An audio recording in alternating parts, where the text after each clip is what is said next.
બ્રહ્મા નારદને કહે છે, નારદ, તત્વનું વર્ણન તો ન કરી શકું, પણ તમારી આંખો દ્વારા જે કંઈ જોવો છો ને એ શિવ તત્વ છે. શિવ તત્વ એટલે તું સૂર્ય, ચંદ્ર, ગ્રહ, તારા, નક્ષત્ર, ગગન, અગન, આકાશ, પ્રકાશ, સરિતા, સાગર, પેડ, પહાડ, જીવ, જંતુ, આ બધું શિવ તત્વ છે. હું, તમે, જગત, આ બધું શિવ તત્વ છે.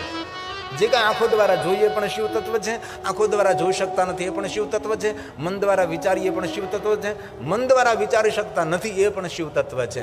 આ શિવ તત્વની એકદમ નાનકડી વ્યાખ્યા. શિવ તત્વ એટલે શું? આ જે કાંઈ આપણે આંખો દ્વારા જોઈએ છીએ, ગગન, પૂરું, વિશ્વ, પૂરું બ્રહ્માંડ, એ સમગ્ર શિવ તત્વનું એક પ્રતીક છે. આકાશમાં નવલખ તારા શિવ તત્વનું પ્રતીક છે. સૂર્ય, ચંદ્ર, પૃથ્વી, ગ્રહ, તારા, સમંદર, સરિતા, ઝાડ, પહાડ, પેડ, જીવ, જંતુ, જાનવર, બધું શિવ તત્વનું પ્રતીક છે. તેથી બ્રહ્માજી નારદને એમ કહેલું કે નારદ, જે કાંઈ તમારી આંખો દ્વારા જોવું એ બધું શિવ છે. અન્ય કોઈ શિવથી પર કાંઈ છે જ નહીં. તેથી સૂર્ય પણ શિવ છે, ચંદ્ર પણ શિવ છે. આપણે શા માટે આ બધાને પગે લાગીએ છીએ? કારણ કે બધા શિવ છે. ધરતી પણ શિવ છે, જલ પણ શિવ છે, અગ્નિ પણ શિવ છે.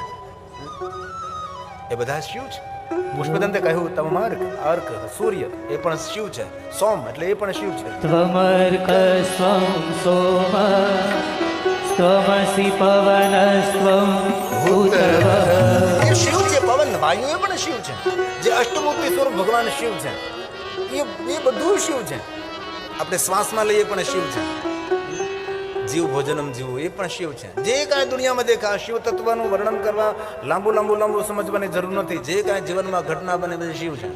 જીવનમાં જે કાંઈ વિચારીએ શિવ છે, બોલીએ શિવ છે, હારું નરું ખંજર મારીએ શિવ છે, ને ખંજર ખાઈ રહ્યું એ શિવ છે. ભોજન પણ શિવ છે ને ભોગતા પણ શિવ છે. આ શિવની એકદમ નાની વ્યાખ્યા છે. જે અષ્ટમૂર્તિ સ્વરૂપ બ્રહ્માજીએ વર્ણન કર્યું છે, સર્વો ભવસ તથા રુદ્ર, આ બ્રહ્માજીના શબ્દો છે. અષ્ટમૂર્તિ સ્વરૂપ ભગવાન શિવ છે. સર્વો ભવસ તથા રુદ્ર. આ ક્રમશઃ ભગવાન શિવ તત્વનું વર્ણન છે. બહુ અઘરું છે. શિવ મહાપણ કથા એટલી સરળ સહેલી નથી, બહુ જ કઠિન છે. આ જ્યાં દેખો ત્યાં શિવ શિવ છે. ધત્તે ચરાચરમ. દુનિયાની કોઈ જગ્યા ખાલી નથી. જે બહાર છે અંદર છે, અંદર છે બહાર છે. બોલતો નથી એ પણ છે, ને બોલે છે પણ એ પણ, શબ્દ એ પણ, ધ્વનિ એ પણ, ધ્વનિનો અર્થ એ પણ, વાગર્થ એ, વાણી પણ એ ને એનો અર્થ પણ એ, બધું શિવ શિવ છે. આ શિવ તત્વની વ્યાખ્યા છે. ધત્તે ચરાચર. ધત્તે ચરાચરમ વિશ્વરૂપમ વિશ્વંભરાત્મકમ શંકરસ્ય મહેશસ્ય શાસ્ત્રમ સેવેતિ. આ શાસ્ત્રનો નિર્ણય છે. આપણે કોઈ પ્રશંસા કરે ને ત્યારે સમજી લેવાનું શિવજી આપણા માટે અમૃત મોકલાયું છે. આપણે કોઈ વાહવા કરે, પ્રશંસા કરે ત્યારે સમજવું શિવજી આપણા માટે અમૃત મોકલાયું છે. ક્યારેય કોઈ આપણી અપકીર્તિ કરે, ગંદા શબ્દો બોલે, આપણું અપમાન કરે ત્યારે સમજી લેવાનું ભગવાન શંકરજીએ જે ઝેર પીધું ને એમાં થોડોક પ્રસાદ આપણને આપ્યો છે. એ સમજી લેવું. જે કાંઈ જીવનમાં ઘટના બને શિવ પ્રસાદ સમજવું. આવું આપણા શાસ્ત્રોમાં કહ્યું છે. આ શાસ્ત્રનો નિર્ણય છે. તત્વ કોણ? શિવ કોણ? જે આંખો દ્વારા જોઈએ શિવ છે. અને અષ્ટમૂર્તિને રોજ પ્રણામ કરો. જલને પ્રણામ કરો, અગ્નિને પ્રણામ કરો, ધરતીને પ્રણામ કરો, આકાશને પ્રણામ કરો, સૂર્યને પ્રણામ કરો, ચંદ્રને પ્રણામ કરો. એ અષ્ટમૂર્તિ તમારા જગત સંચાલિત છે. તેથી લિંગાષ્ટક, શિવાષ્ટક, બિલ્વાષ્ટક, રુદ્રાષ્ટક 8 શા માટે? કારણ કે ભગવાન શિવની મૂર્તિ કેટલી છે? 8. અષ્ટમૂર્તિ સ્વરૂપ ભગવાન શિવ છે. વચ્ચે એક વાત કહી દઉં. જે રીતે 12 જ્યોતિર્લિંગ છે ને એ રીતે ભગવાન શિવજીના અષ્ટલિંગોનું પણ વર્ણન છે. ભગવાન મહાદેવના 12 જ્યોતિર્લિંગ. મને ચંદુભાઈ ગજેરા કહ્યું કે છેલ્લા 2 દિવસ જ્યોતિર્લિંગ માટે રાખવા. છેલ્લા 2 દિવસ જ્યોતિર્લિંગ માટે રાખવા. પહેલા હું કથા કરતો ને 30 વર્ષ પહેલા 9 દી મને બહુ ઝાઝા લાગતા હતા. કથા મારી પાસે ઘટતી હતી કે હવે હું 2 દી હું બોલીશ. હવે એમ થાય હું બોલું, હું ના બોલું, હું મારે છોડવું ને હું તમને કેવું. કે દિવસ રાત્રિ હું ભણ્યો છું ભાઈ. આશ્રમના રોટલા ખાય એના બધું સંશોધન કર્યું છે. શિવ કોને કહેવાય? શિવ મહાપણનું રહસ્ય કોને કહેવાય? તો જે કે તામિલી ગ્રંથ છે શિવ રહસ્યમ, એ તો બહુ અઘરો ગ્રંથ છે. કોણ શિવ છે? તત્વ શું છે? સૂર્ય પણ તું છે ભગવાન, ચંદ્ર પણ તું છે. અને રોજ અષ્ટમૂર્તિને પ્રણામ કરજો. અને બહુ દિલથી ભાઈઓ બહેનો આપ સૌને મારી પ્રાર્થના, સવારમાં જાગો, ઉઠો, પરમ તત્વ નિરાકરણનું થોડું ધ્યાન કરજો. સીધું બિસ્તર નહીં છોડતા. આપણું બિસ્તર એ જ આપણું સમાધિ સ્થાન હોવું જોઈએ, આપણું બિસ્તર એ જ આપણું સાધના સ્થાન હોવું જોઈએ, આપણું બિસ્તર એ જ આપણું ધ્યાન સ્થાન હોવું જોઈએ. ભલે જે હોય તે બિસ્તર અપવિત્ર અપવિત્ર બધું મનના કારણો છે, પવિત્ર અપવિત્ર. આંખ ખોલો, સીધા ઊભા નહીં થાવ. આંખ ખોલો થોડો માટે શરીરને તેના રૂટિનમાં આવવા દો. ધીમેથી બેસો, ઊંડા શ્વાસ લો ધ્યાનથી, અને કોઈ દી ડાબે પડખે ઊભું નહીં થવાનું, જમણે પડખે ઊભું થવાનું. આખી ક્રિયાઓ બધી આપણા શાસ્ત્રોમાં યોગ ક્રિયા લખેલી છે. કેવી રીતે સુવાય, કેવી રીતે ઊભું થવાય, કેવી રીતે સવાર તમારી, કેવી રીતે ભોર, કેવી રીતે સાંજ, કેવી રીતે મધ્યરાત્રિ, સવાર કેવી હોવી જોઈએ, બપોર કેવી હોવી જોઈએ, સંધ્યા સમય આપણો કેવો હોવો જોઈએ, આપણું ભોજન કેવું હોવું જોઈએ, ભોજન પછી કેવી સ્થિતિ આપણી હોવી જોઈએ. આ બધું જ યોગ શાસ્ત્રની અંદર કહ્યું છે. પણ લોકો ભણતા નથી, લોકો શીખતા નથી, લોકો સાંભળતા નથી. તેથી વધારે કાંઈ નહીં, પણ જ્યારે તમે આંખ ખોલો ત્યારે ભગવાનને પહેલાં તો ખૂબ ખૂબ આભાર માનજો કે ભગવાન કેટલી સુંદર તે મને નિંદ્રા આપી. અને કદાચ રાત્રે નિંદર ન આવી હોય તો આપણે ભગવાનને આભાર માનજો કે ભગવાન આજ રાત્રે નિંદર ન આવી, તેથી કેટલી વાર તારી યાદ આવી, તારું કેટલું ભજન અમે આખી રાત્રે કર્યું છે. આવું તને ભગવાનને કહેજો કે નિંદર નહીં આવી તો મને કેટલી વાર હનુમાન ચાલીસા થયા, કેટલી વાર શિવ ચાલીસા થયા, આ બધું ભગવાનને કહેજો. અને જો નિંદર આવી ગઈ તો કહેવાનું ભગવાન ખૂબ સુંદર નિંદર આવી, અને કેટલો સુંદર રીતે મને ત્યાં જગાડ્યો ભગવાન. એવી મજા આવશે તમને જીવવાની. ઘણા લોકો રાત્રે સૂઈ ગયા છે, સવારમાં ઉઠ્યા નથી. ભાઈ, આપણે ભગવાનને સવારમાં નિંદ્રામાંથી જગાડ્યા છે. અને ભગવાનની પ્રાર્થના સ્તુતિ કરી અને ધરતી પર પગ મૂકો એ પહેલા માતા પૃથ્વીને પ્રણામ કરજો. જે ઉઠીને ધરતી ઉપર પગ મૂકે પહેલા માતા પૃથ્વીને પ્રણામ કરે ને, તેની રક્ષાની જવાબદારી માતા પૃથ્વીની રહે છે. આપણી ઋષિમુનિઓને પ્રણાલી છે. સ્વાધ્યાય પરિવારમાં કેટલું કેટલું શીખવતા હતા, કેટલા છોકરા સ્વાધ્યાય કેન્દ્રોમાં જતા હતા, કેટલું સારું સારું શીખતા હતા. સમુદ્ર વસને દેવી પર્વતસ્તન મંડલે વિષ્ણુ પત્ની નમસ્તુભ્યં પાદસ્પર્શમ ક્ષમસ્વ. દેખી ઈશ્વર ક્યાં છે? સૂર્ય પણ તું, ચંદ્ર પણ તું છે. ગગનને પ્રણામ કરો, તારા મંડળને પ્રણામ કરો, ચંદ્રની વંદના કરો, સૂર્યની વંદના કરો, જીવન સાર્થક બની જશે. તેથી આ એક સુંદર રચના કરે છે. सूरज तू है, चंदा तू है. ક્યાં છે શિવ? સૂર્ય પણ તું છે ને ચંદ્ર પણ તું છે. આકાશને અંદર ટમટમતા તારાઓ પણ પરમાત્મા તું. સાગર પણ તું છે, સાગરની લહેર પણ તું છે, સાગરના જલકણ પણ તું છે, બીજ પણ તું છે, છોડ પણ તું છે, છોડમાં રણછોડ પણ તું છે, પર્ણ પણ તું છે, ડાલી પણ તું છે, કળી પણ તું છે, ફૂલ પણ તું છે, ને ફૂલોમાં રહેલી મહેક એ પણ પરમાત્મા તું છે. सूरज तू है, चंदा तू है, निराकार ब्रह्मांड तू है. सूरज तू है, चंदा तू है, निराकार ब्रह्मांड तू है. धरती और आकाश भी तू है, धरती और आकाश भी तू है, आत्मा परमात्मा तू. હે મહાદેવ,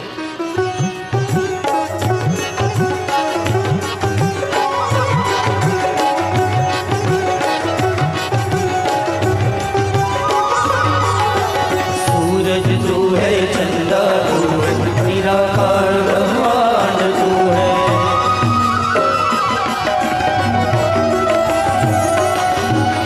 सूरज तू है, चंदा तू है, निराकार ब्रह्मांड तू है. धरती और आकाश भी तू है, धरती और आकाश भी तू है, आत्मा परमात्मा तू. महादेव हरे, महादेव हरे, महादेव हरे, महादेव हरे, महादेव हरे, महादेव हरे, महादेव हरे, महादेव हरे. એક દો મિનિટ કરી તાલી મહાદેવને વહાલે.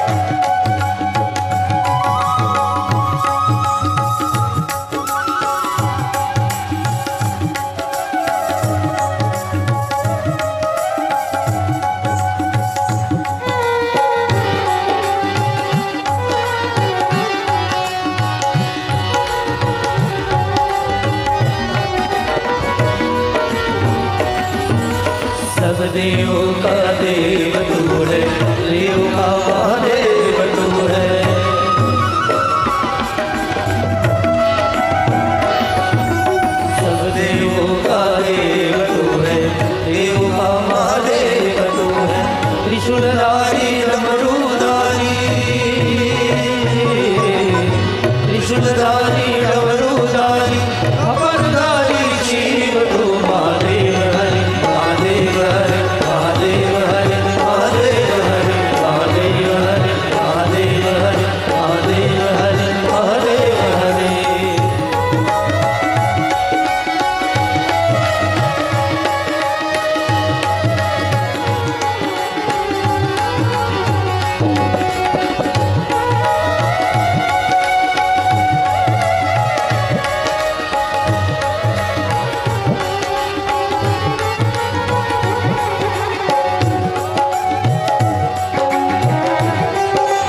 દુનિયા દૂર નથી, આજ ને તો કાલ આ બધી જ વસ્તુ પર પ્રતિબંધ આવી જશે. આપણા રાજકીય બધા મહાનુભાવ વિદેશની યાત્રા કરે. વિદેશની યાત્રામાં કોઈ જગ્યાએ કોઈ પણ પ્રકારનું કોઈ શોર ન કરી શકે. વિદેશની મહિમા નથી ગાતો હું, પણ અમે દુનિયા આખી ફેર્યા છીએ. આવી રીતે કોઈ દેશની અંદર પરંપરા, આપણો ભારત દેશ, આ મેરા ભારત મહાન, ત્રણેય પટ્ટી ઉપર ચાલતો હોય ટ્રક. આજને તો કાલ જરૂર આ બધા પ્રતિબંધો આવશે. વિદેશોમાં ફટાકડા ન ફોડી શકાય, ડીજે સાઉન્ડ વગાડી શકાય, જાહેરમાં ઢોલ. અમે કથા કરીએ ને તો હોલમાં કરીએ, કથાનો અવાજ બહાર નહીં જવો જોઈએ તો પણ. અને શરૂ કથા એ તેના માણસો તપાસ કરવા, વચ્ચે ચાલવાની જગ્યા છે, આ બાજુ ચાલવાની જગ્યા છે, આ બાજુ ચાલવાની જગ્યા છે, પહેલી બાજુ ભાગવાની જગ્યા છે, આ બાજુ ભાગવાની જગ્યા છે, આ બાજુ ભાગવાની, ચારે બાજુ ભાગવાની જગ્યા હોવી જોઈએ. ત્યારે તો પરમિશન મળે કથા કરવાની. એટલે કાંઈ તકલીફ થઈ હોય તો લોકો ચારે બાજુ ભાગી શકવા જોઈએ. આપણી લોકો તૈયારી રાખે અને થોડોક પણ હોલની બહાર અવાજ નહીં જવો જોઈએ. અહીં જો અમારે એ બોલ્ટનના ભાઈ આવેલા છે ને પૂછો, તમારા દેશમાં આવો ઘોંઘાટ અવાજ આવે? તમારો દેશ ને, અમારો તો નહીં જ. ગૌરવથી કે અમે ભારતીય છીએ, ભલે વિદેશમાં રહીએ છીએ પણ અમે છીએ ભારતના. તો બ્રહ્મા નારદને કહે છે, હે નારદ, નિરાકારમાંથી આદિ પુરુષ આદિ પ્રકૃતિનું પ્રગટી થયું. આદિ પુરુષને આપણે શિવ કહ્યું, આદિ પ્રકૃતિને આપણે શક્તિ કહીએ છીએ. ભગવાન શિવ પ્રગટ થયા, તેનું રૂપ સૌથી જુદું વિચિત્ર રૂપ હતું. કેવું રૂપ? તો કે શિષ્યમંદગની ધારી ભાલચંદ્ર ત્રિલોચન પંચવક્ર પ્રસનાત્મા દશ બાહુ ત્રિશુલધુ, આવું શિવનું રૂપ હતું. સાથે આદ્ય શક્તિ પ્રગટ થઈ અને શિવ અને શક્તિ દ્વારા આ જગતનો વિસ્તાર થયો છે. ભગવાન મહાદેવના રૂપનું વર્ણન કરવામાં આવ્યું છે. ભગવાન શંકરજીના સ્વીકારનું વર્ણન કરવામાં આવ્યું છે. સ્વરૂપનું આકાર નિરાકારનું સુંદર વર્ણન કરવામાં આવ્યું છે.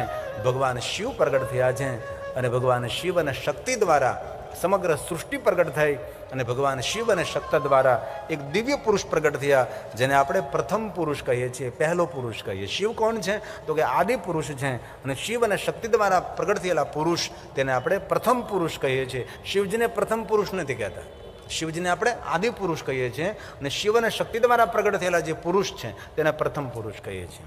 અને પ્રથમ પુરુષ જ્યારે પ્રગટ થયા ત્યારે શિવ અને શક્તિને કહ્યું, હું કોણ છું? આપણા શાસ્ત્રનો જીવનનો પહેલો પ્રશ્ન છે, હું કોણ છું? જ્યારે એ પ્રથમ પુરુષ બોલે છે કે હું કોણ છું, ત્યારે શિવ અને શક્તિ તેમની ઓળખાણ આપે છે. સાંભળો, વિષ્ણવતી વ્યાપક ત્વાતે, તમે વ્યાપક રહેશો તેથી તમારું નામ વિષ્ણુ રહેશે. આ નામ મોટી ખ્યાતિને પ્રાપ્ત થશે. શિવ અને શક્તિ બોલે છે, નામ ખ્યાતમ ભવિષ્યતિ, ભવિષ્યમાં આ નામને બહુ મોટી ખ્યાતિ મળશે. અને જે કોઈ તમારું નામ લેશે, યુગે યુગે અનેક નામોથી પ્રસિદ્ધિ પ્રાપ્ત થશે, તેને બધા દુઃખોમાંથી મુક્તિ મળશે. આવું શિવ અને શક્તિએ ભગવાન વિષ્ણુને વચન આપ્યું છે. પહેલું વરદાન, પહેલું વચન આપનારા શિવ અને શક્તિ ભગવાન વિષ્ણુને પહેલું વચન આપ્યું છે કે પહેલું નામ તમારું વિષ્ણુ રહેશે અને યુગે યુગે તમે પ્રગટ થશો અને અનેક નામોથી તમે જગ પ્રસિદ્ધ બનશો. આવું શિવજી બોલ્યા છે. બહુન્ય જ્ઞાની નામાની ભક્ત સૌખ્ય કારણી. શિવજીએ વચન આપ્યું છે કે એ વિષ્ણુ તમારા નામનું કોઈ ભજન કરશે તેને દુનિયાના સુખ મળશે. શું કહ્યું? ભક્ત સૌખ્ય કારણી, તેને સુખ મળશે. તમે જો એકાત્મ કેટલું છે. ભજન કર્યું કે વિષ્ણુ ભગવાનનું, અને ભગવાન શિવ સ્વયં વચન આપે છે કે તેને દુનિયાના સુખ મળશે. તેથી ભગવાન શિવ અને વિષ્ણુને જુદા ન જોવા. જે માણસો વિષ્ણુ ભગવાન અને શિવને જુદા જોવે છે તેના પુણ્યનો ક્ષય થાય, આવું શિવપુરાણમાં કહ્યું છે. તેથી મહાદેવના ભક્તોએ વિષ્ણુનો વિરોધ ન કરવો, વિષ્ણુ ભગવાનના ભક્તોએ શિવનો વિરોધ ન કરવો. મમ હૃદય વિષ્ણુ વિષ્ણુ હૃદય યહમ, પરસ્પર દેવો ભવ. તો વર્તમાન યુગમાં વિષ્ણુ ભગવાનના કેટલા નામ છે? બહુની નાની નામાની. ભગવાન વિષ્ણુજીના 1000 નામ છે. તેથી ક્યારે અવસર મળે તો વિષ્ણુ ભગવાનના 1000 નામનો પાઠ કરો. રોજ ન કરી શકો તો રામનવમી હોય, જન્માષ્ટમી હોય ત્યારે વિષ્ણુ ભગવાનના 1000 નામનો પાઠ કરો. રોજ 1000 નામ ન કરી શકો તો રોજ 100 કરવા, એટલે 10 દિવસે પૂરા થશે. અને એ પણ તમને વધારે લાગે, રોજ 50 નામનો પાઠ કરો, 20 દિવસે પૂરા થશે. એમ પણ તમને ન ફાવે તો રોજના 25 નામ બોલો, 40 દિવસે પૂરા થશે. કારણ કે આપણે જેમ ગાડીને ઘર હપ્તે લઈને ભગવાનના નામે હપ્તે લેવા. આપણે બીજું તો શું કરવું? સમય ન હોય તો ભાઈ, સમય નથી માણસો પાસે. હા, આત્મકલ્યાણ માટે સમય ન કાઢીએ માણસનો નાદાન સમજવો. આપણા પોતાના સ્વ માટે તો સમય કાઢવો જોઈએ ને. આધ્યાત્મિકતા મતલબ સુખ દુઃખની સમજ. આધ્યાત્મિકતા મતલબ પરમાત્મા પર પૂર્ણ ભરોસો, પૂર્ણ શ્રદ્ધા. જો આધ્યાત્મિકતા નહીં હોય તો માણસ હતાશ થઈ જશે, નિરાશ થઈ જશે, નકારાત્મક થશે, ડિપ્રેશનમાં ગરકાવ થઈ જશે, એન્ઝાયટી થઈ જાય તેને, તણાવગ્રસ્ત માણસનું જીવન થઈ જાય. ઈશ્વર ઉપર થોડો ભરોસો, ઈશ્વર ઉપર વિશ્વાસ અને ખૂબ ભગવાનનું ભજન કરવું, ધ્યાન કરવું, પ્રાણાયામ કરવા, જે તમારા ઈષ્ટ હોય તેના નામની માળા કરવી, સત્કર્મ કરવું, દાન કરવું, પુણ્ય કરવું અને સારા કાર્યો કરવા પ્રેરિત થાવ તો કોઈ દિવસ તણાવગ્રસ્ત જીવન ન થાય. આજે લોકો તણાવમાં જીવન જીવે છે. ચહેરા પર ઉર્જા નથી, ચહેરો લટકેલો છે, ચહેરા પર નિરાશા છે, ઉદાસીનતા છે, હતાશા છે, નિરાશા છે. કારણ કયું? કારણ કે આધ્યાત્મિકતાનો અભાવ છે, ભગવાનના ભજનનો અભાવ છે. અને જીવનની ઘણી બધી ઘટના એવી હોય છે ઈશ્વર પર છોડવી જ પડે. ઘણા લોકો એડવાન્સ વિચારમાં પડી જાય, એડવાન્સ એટલા બધા વિચારો કરે, નહીં કભી નહીં. ઘણું બધું ભગવાન ઉપર છોડી દેવાનું, ઈશ્વર કરે તે સાચું. અને એકવાર ભગવાન ઉપર છોડતા થઈ જઈશું ને તો ભગવાન બધું આપણું કામ કરતો થઈ જશે. ઈશ્વર ઉપર શ્રદ્ધા હોવી જરૂરી છે. નરસિંહ, મીરા, કેટલા તુકારામ, કેટલા મહાપુરુષોના ચરિત્રો આપણે સાંભળ્યા છે, જલારામથી ધરે છે. પણ શ્રદ્ધા, અતૂટ વિશ્વાસ હોવો જોઈએ. તેથી જ્યારે અવસર મળે તો વિષ્ણુ ભગવાનના 1000 નામનો પાઠ કરવો. અને જેટલા વિષ્ણુ ભગવાનના નામો છે બધા નામો શિવજીના મુખમાંથી પ્રગટ થયા છે, તેથી વિષ્ણુ ભગવાનના નામનો મહિમા છે. અને જેટલા મહાદેવના નામો છે એ ભગવાન વિષ્ણુજીના મુખમાંથી પ્રગટ થયા છે. ભગવાન શિવજી જ્યારે શ્રી હરિને મળે, સુરોત્તમ, નરોત્તમ, પુરુષોત્તમ અનેક નામોથી ભગવાન વિષ્ણુનું સંબોધન કરે છે. તેથી વિષ્ણુ ભગવાનના 1000 નામો પ્રગટ થયા છે. એવી રીતે ભગવાન વિષ્ણુજી મહાદેવના પરમ ભક્ત છે. રોજ ભગવાન શિવની પૂજા કરે અને 1000 કમળ રોજ ભગવાનને અર્પણ કરે. રોજ 1000 નામ બોલે, 1000 કમળ અર્પણ કરે. આજે ભગવાન શિવ મહાપણને અમારા આચાર્યજીએ કમળ અર્પણ કર્યું, કમળ પુષ્પ ભગવાનને. આવા 1000 પુષ્પો રોજ ભગવાનને ચડાવે. અને આજનો તો દિવસ સોમવાર છે ને, સોમવાસરે નિશિ ભોજનમ. આજનો દિવસ તો શિવ ભક્તો માટે ઉજ્જવળ છે. શાંતિ આપનારો, સુમતિ આપનારો, સંતતિ આપનારો, સંપત્તિ આપનારો, મનોકામના પૂર્ણ કરનારો દિવસ. અને થઈ શકે ને તો સોમવારના દિવસે સફેદ વસ્ત્રો પહેરવા, ચંદ્રની કૃપા રહે, ચંદ્ર સંબંધી. સોમવારના દિવસે શ્વેત વસ્ત્રો, એક દિવસ માટે સફેદ વસ્ત્રો પહેરવા અને સફેદ પુષ્પ મહાદેવને ચડાવવા. અને આમ જોઈએ શિવમાં આપણે સંવાદ તો શિવાલયની ધજા પણ સફેદ હોય, શ્વેત ધજા. ભગવાન શિવની સાધના પણ શ્વેત વસ્ત્રનો ખૂબ મહિમા છે. શ્વેત ચંદનનું ત્રિપુંડ કરવું, શ્વેત પુષ્પો, શ્વેત નૈવેદ્ય, શ્વેત ધનધાન્ય, શ્વેત પુષ્પો. આજે સોમવારનો એક વિશેષ મહિમા છે. આજે સોમવારના દિવસે ભગવાન શિવજી સ્વયં લક્ષ્મીજીને મળ્યા હતા. આજના દિવસે ભગવાન તેને મળ્યા હતા, મહાદેવજી તેને મળ્યા હતા. લક્ષ્મીને શિવ સાધના આપનાર કોણ? વિષ્ણુ ભગવાન.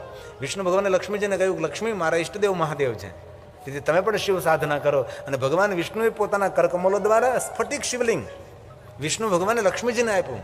એવું લક્ષ્મીજીએ સ્ફટિક શિવલિંગની પૂજા કરો. અને લક્ષ્મીજીએ સ્ફટિક શિવલિંગની પૂજા કરતા હતા. પ્રાતકાલે પૂજા કરે, મધ્યાહને પૂજા કરે, સંધ્યા સમયે પૂજા કરે, નિરંતર ભગવાન શિવની ઉપાસના કરે. અને લક્ષ્મીની શિવ ભક્તિથી પ્રસન્ન થઈ ભગવાન મહાદેવ જ્યાં પ્રગટ થયા છે. લક્ષ્મીને વરદાન આપ્યું છે કે લક્ષ્મી, સોમવાર તો મારી પૂજાની પ્રધાનતા છે, પણ હું તમને વચન આપું છું કે સોમવારના દિવસે લક્ષ્મીજી તમારી કોઈ પૂજા કરશે તેનું સર્વ રીતે કલ્યાણ થશે. તેથી લક્ષ્મીજીની કોઈ વિશેષ પૂજા કરવી હોય તો સોમવારના દિવસે કરવી જોઈએ. આવું શિવપુરાણ ગ્રંથમાં કહ્યું છે. ભગવાન શંકરજીએ લક્ષ્મીજીને બહુ જ વરદાનો આપ્યા છે. પછી ભગવાન મહાદેવજીએ કહ્યું છે કે લક્ષ્મીજી, તમારે કંઈ ઈચ્છા હોય તો તમે વરદાન માગી શકો છો. ભગવાન આપનું દર્શન એ જ મોટું વરદાન, આપનું દર્શન એ જ મોટું વચન છે. ભગવાન એવું ભાગ્ય કોનું હોય કે મહાદેવજી આપનું દર્શન મને પ્રાપ્ત થાય. મારી ભક્તિના ફલ સ્વરૂપે મહાદેવજી આપ મારી સામે પ્રગટ થયા છો. જ્યારે ભગવાન શિવજી લક્ષ્મીની સુંદર વાતો સાંભળતા ભગવાન મહાદેવે કહ્યું છે, લક્ષ્મીજી, અત્યાર સુધી આ જગતની અંદર તમને સૌ દેવતાઓ વિષ્ણુ પત્ની લક્ષ્મી કહેતા હતા, વિષ્ણુ પત્ની લક્ષ્મી કહેતા હતા, વિષ્ણુ પત્ની લક્ષ્મી કહેતા હતા. પણ આજથી દેવલોકની અંદર તમને વિષ્ણુ પત્ની લક્ષ્મી કોઈ નહીં કહે, પણ આજથી તમને દેવલોકની અંદર વિષ્ણુ પત્ની મહાલક્ષ્મી દેવતાઓ કહેશે. કારણ કે તમે મહાદેવની સાધના કરી, તેથી વિષ્ણુ પત્ની મહાલક્ષ્મી તરીકે તમારું સંબોધન કરવામાં આવશે. હવે મહાલક્ષ્મી કહે છે કે મહાદેવજી, જે કોઈ ભક્ત સોમવારના દિવસે તમારી પૂજા કરશે તેના પર લક્ષ્મી પ્રસન્ન નહીં રહે, તેના પર મહાલક્ષ્મી પ્રસન્ન થશે. જાયતે નાત્ર સંશય. જે તમારી ભક્તિ કરે તેના પર લક્ષ્મીની, તેના પર મહાલક્ષ્મી પ્રગટ થશે. આવી કથા શિવપુરાણ ગ્રંથમાં કહી છે. શિવજીના 1000 નામનો મહિમા છે, વિષ્ણુ ભગવાનના 1000 નામનો મહિમા છે, સુંદર સૃષ્ટિના સર્જનનું વર્ણન છે, બ્રહ્માજીની સૃષ્ટિનું વર્ણન છે, બ્રહ્માજીએ સુંદર સૃષ્ટિ બનાવી તેનું વર્ણન છે, બ્રહ્માજીના હૃદયમાંથી ભગવાન શિવ રુદ્ર રૂપે પ્રગટ થયા અને અર્ધનાશર સ્વરૂપે ભગવાન મહાદેવજી બ્રહ્માજીને દર્શન આપ્યા. પછી બ્રહ્માજીએ ગંગામાંથી પુરુષ અને નારીનું સર્જન કર્યું. મૈથુની સૃષ્ટિની શરૂઆત થઈ છે અને પોતાના કર્મના બંધનમાં બંધાયેલો જીવ આ જગતમાં ઉત્પન્ન થયો છે. આપણા જીવનમાં સુખ અને દુઃખના અનુભવો આપણા કર્મના બંધનો હોય છે. જ્યારે સુખ મળે તો સમજવું એ સારા કર્મોનું ફળ છે, દુઃખ મળે ત્યારે સમજવું એ નબળા કર્મોનું ફળ છે. રુદ્રદેવે બ્રહ્માજીને કહ્યું, બ્રહ્મા, તમે કોઈને સુખ નહીં આપી શકો, તમે કોઈને દુઃખ નહીં આપી શકો. જીવનમાં સુખ અને દુઃખના અનુભવો આપણા કર્મો આધારિત રહેશે. આવું શિવપુરાણ ગ્રંથમાં કહ્યું છે. કર્મ સિદ્ધાંતની વાતો કરી છે શિવપુરાણ ગ્રંથની અંદર. તેથી કર્મની ગતિ ન્યારી, ઓધવજી કર્મની ગતિ ન્યારી. કર્મના કોણ પહોંચી શકે? તે કે આ કલિયુગની અંદર જેવા જેવા કર્મો મળે છે, આપણે કરીએ છીએ તેવા ફળ મળે છે. આપણે સૌ કોઈ સારા કામો કર્યા છે તો આપણે ભગવાનની કથાનું શ્રવણ કરીએ છીએ. આપણા કરતાં કોઈ સારા કામો કર્યા છે, ચંદુભાઈ ગજેરાય, તો એના દ્વારા ભગવાનની કથા આપણને મળી છે. સૌના કર્મોનું ફળ છે. તેથી સૃષ્ટિમાં જે કંઈ આપણા માટે નિર્માણ થાય એ બધું કર્મ આધારિત છે. બ્રહ્માજીએ સુંદર સૃષ્ટિનું વર્ણન કર્યું છે, રુદ્રદેવે સુંદર સૃષ્ટિનો મહિમા ગાયો છે. અને શિવ મહાપુરાણ ગ્રંથની અંદર સૃષ્ટિખંડથી લઈને શિવ મહાપુરાણના પ્રારંભની અંદરથી લઈને અંદર સુધી એક જ ધર્મનું વર્ણન કર્યું છે. ભગવાને જે સુંદર શરીર આપ્યું છે તેને ખૂબ સાચવીએ. આ ભગવાનની ભેટ છે, આ મંદિર છે. પેલું સિમેન્ટ કોન્ક્રીટનું મંદિર તો આપણે બનાવ્યું છે, આ મંદિર ભગવાનનું બનાવેલું છે. તે મંદિરમાં ટ્રસ્ટીઓનું ચાલે છે. આમાં ભગવાન ઉપર ટ્રસ્ટ હોય, ટ્રસ્ટ એટલે વિશ્વાસ, તો આ મંદિર ચાલે છે. તેથી આ ભગવાનનું આપેલું મંદિર છે. તેથી ભગવાનનું આપેલું શરીર છે તેનું ખૂબ જતન કરવું, તેને સાચવવું. જેમ તેમ કોથળાની જેમ વેડફી નહીં નાખવાનું.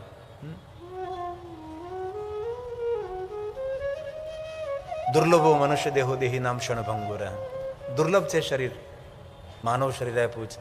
સાબુ લે લે, પાણી લે લે, મલમલ કાયા ધોય, અંતર ઘટકો દાગ ન છૂટો, કેસે નિર્મલ હોય. સાચું સ્નાન તો એ છે ને, અંદરની બધી કલમાશ જતી રહે. તેથી આ મંદિર છે.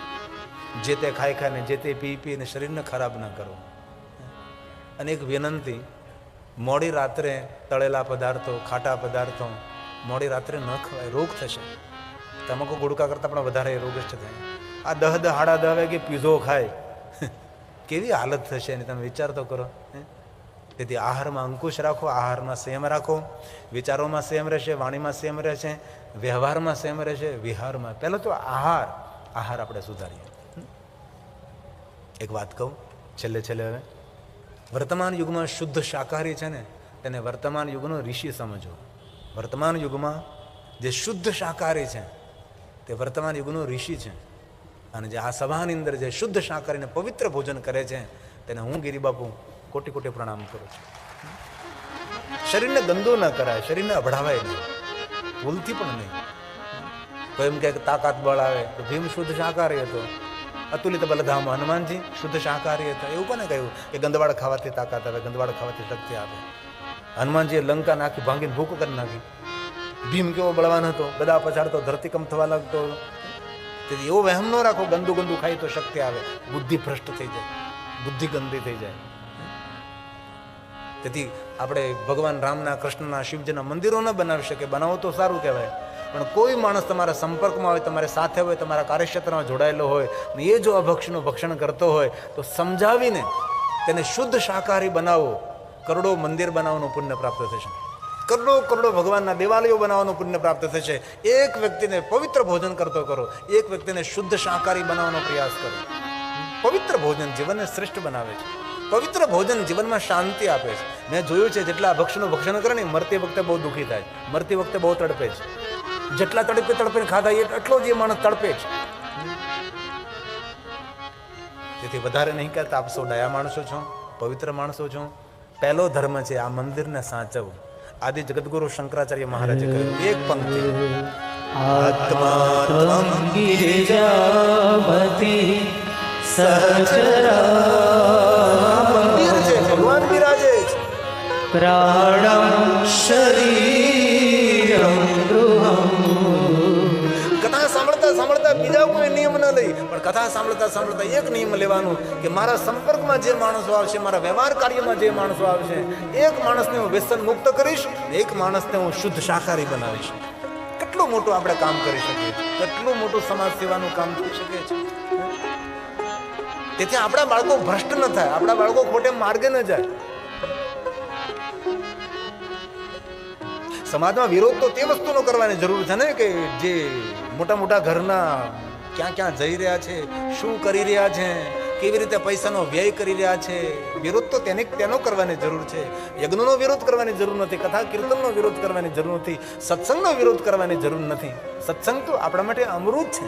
તબ કથા મૃતમ, શ્રીમદ ભાગવત કથા ગોપી ગીત, કેટલી સુંદર કથા. એ પ્રવચન નથી, કથા અમૃત છે. શિવેતિ નામ પિયુષ વર્ષાધારા પરિલુપ્તા, અમૃતનો વરસાદ છે કથા. ભાગવત કથા, શ્રીમદ ભાગવત. તબ કથામૃતમ તપ્ત જીવનમ. તમને 3 કલાક હું જલથી નથી નવરાવતો, હું 3 કલાક તમને ગંગા જલથી નથી નવરાવતો, હું 3 કલાક તમને મારું પેટ ભેગું કરીને અમૃતથી નવરાવું છું. એ મારી 3 કલાક છે. આ અમૃતનું સ્થાન છે, અમૃત સ્નાન. હમણાં કુંભમાં કર્યું ને અમૃત સ્નાન. આપણે ઋષિ મુનિઓએ નામ આપ્યું. પહેલા શાહી શબ્દ ઇસ્લામ શબ્દ છે, એટલે શાહી શબ્દ રદ કરી નાખ્યો. તમે તો સૌ જોડાયેલા છો, નરેન્દ્રભાઈ, નરેશભાઈ, તમને તો ખબર છે. અમૃત સ્થાન, અમૃત સ્નાન છે. અને આ શબ્દો મારા નથી, શ્રીમદ ભાગવત કથાના શબ્દો છે.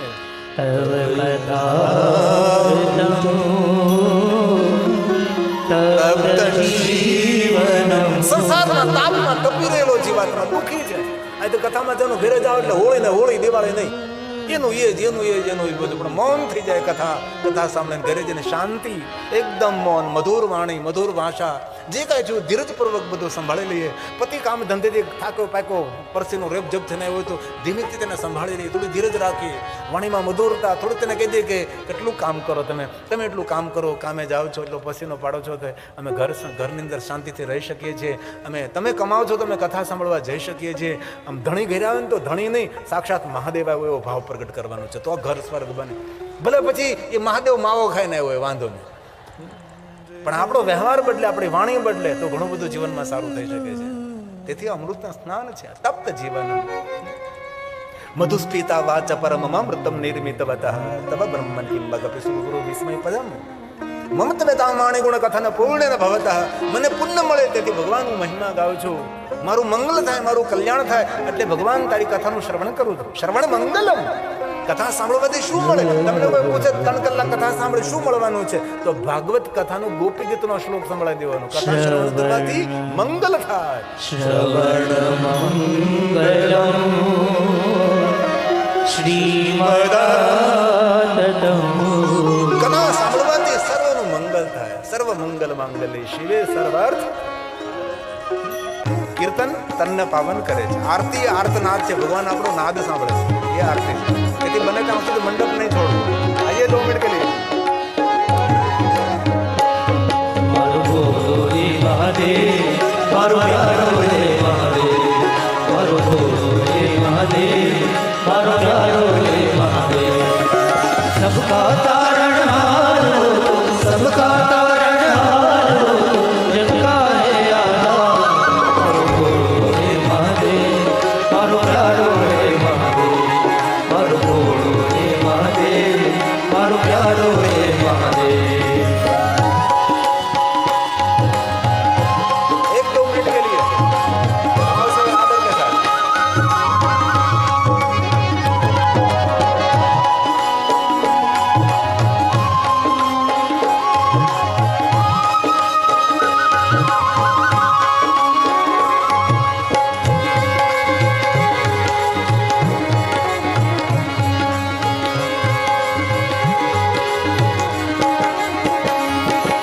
जटाशीष पर अंग विराज, कंठ में भूजंग भारी.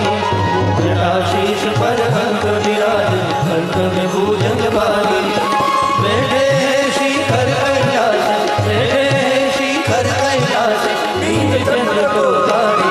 मारो भोळो रे महादेव, मारो प्यारो रे महादेव, मारो भोळो रे महादेव, मारो प्यारो रे महादेव.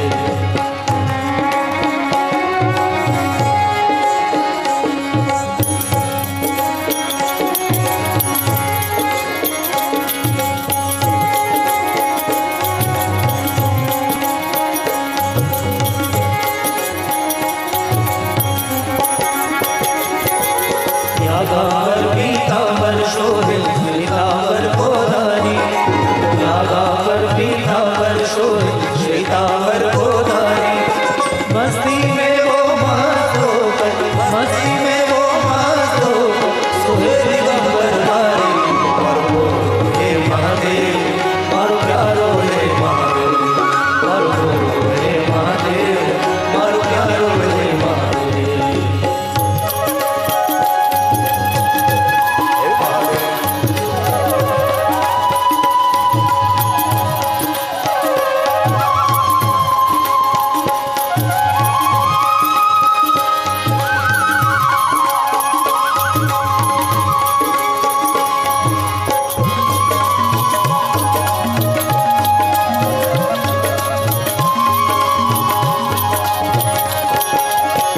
देवों का महादेव है वो कालकूट विषधारी देवों का महादेव है वो कालकूट विषधारी गिरी कहे विष का किनारा गिरी कहे विष का किनारा अमृत देगा भारी मारो बोलो हे महादेव मारो प्यारो हे महादेव मारो बोलो हे महादेव मारो प्यारो हे महादेव सबका तारण हारो सबका तारण हारो जगता है आधार मारो बोलो हे महादेव मारो प्यारो हे महादेव मारो बोलो हे महादेव मारो प्यारो हे महादेव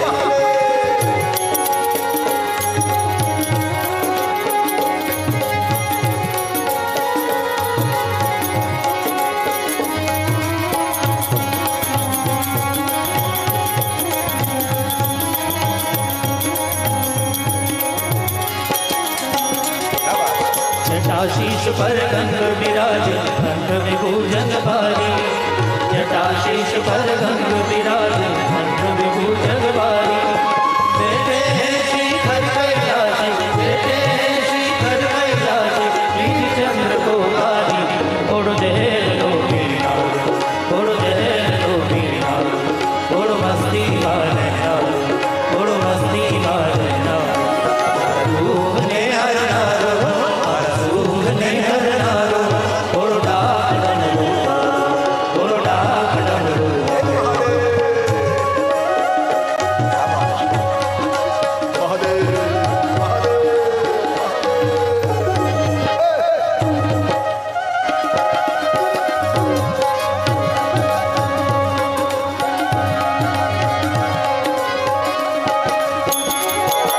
श्रीधर